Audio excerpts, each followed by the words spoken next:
एक बार बुढ़िया ने अपने बेटे से कहा कि उसे विष्णु के दर्शन करने हैं।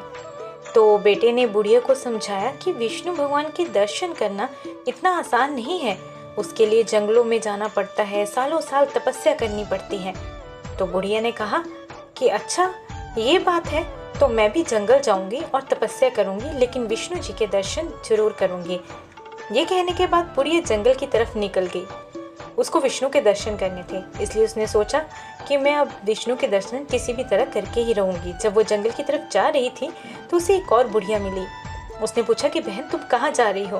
तो पहले वाली बुढ़िया ने कहा कि मुझे विष्णु के दर्शन करने हैं, बस उन्हीं के दर्शन के लिए जा रही हूँ। तो दूसरी ने कहा कि मैं भी मंदिर ही जा रही थी, तो चलो मैं भी तुम्हारे साथ ही चलती हूँ क्योंकि मुझे भी विष्णु के दर्शन करने हैं। तो बस फिर वो दोनों बुढ़िया साथ में जंगल की तरफ निकल गई, बातें करते हुए, विष्णु का भजन करते हुए। उसके बाद जब वो जंगल जा ही रही थी तब उन्हें तीसरी बुढ़िया मिली। तीसरी बुढ़िया ने कहा कि बहन तुम दोनों कहाँ जा रही हो? तो उन्होंने कहा कि हम तो विष्णु दर्शन के लिए जंगल जा रहे हैं। तो उसने कहा कि ठीक है, मैं भी तुम्हारे साथ चल पड़ती हूँ, मुझे भी विष्णु दर्शन करने हैं। तो वो तीनों ही जंगल में चल पड़ती हैं।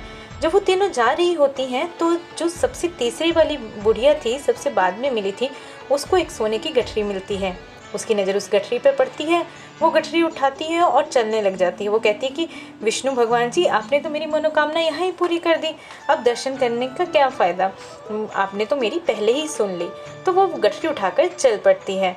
उसके बाद वो जो दोनों बुढ़ियाँ होती हैं वो जंगल की तरफ चलती हैं क्योंकि उनके मन में सिर्फ भगवान विष्णु को पाने की इच्छा थी। तो जब रास्ते में जा रही होती है तो जो दूसरे नंबर वाली बुढ़िया होती है उसको रास्ते में एक ईंट पड़ी दिखाई देती है, सोने की ईंट। तो वो जब सोने की ईंट देखती है तो वो उसको उठाती है। तो वो कहती है कि विष्णु भगवान ने हमारे सब दुख दर्द दूर कर दिए, मैं उनके दर्शन के लिए जा रही थी और उन्होंने पहले ही मनोकामना को पूरा कर दिया। अब मैं इससे अपने बच्चों का और अपना सबका भली भांति से देखभाल कर सकती हूँ। और वो ईंट को लेके चल पड़ी। लेकिन तीसरी बुढ़िया, जो उसने मन में ठान रखा था कि वो विष्णु दर्शन करेगी, वो सीधी चलते जा रही थी। अब विष्णु भगवान ने सोचा कि क्यों ना इसकी भी परीक्षा ली जाए। विष्णु भगवान ने उसके रास्ते में बहुत सारे हीरे जवाहरात रख दिए, लेकिन उस बुढ़िया ने उनकी तरफ देखा ही नहीं और वो बस विष्णु भगवान का गुणगान करती चली जा रही थी।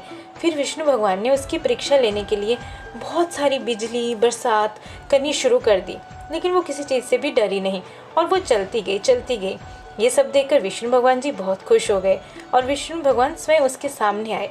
जब विष्णु भगवान को अपने सामने देखा तो वो बहुत खुश हो गई।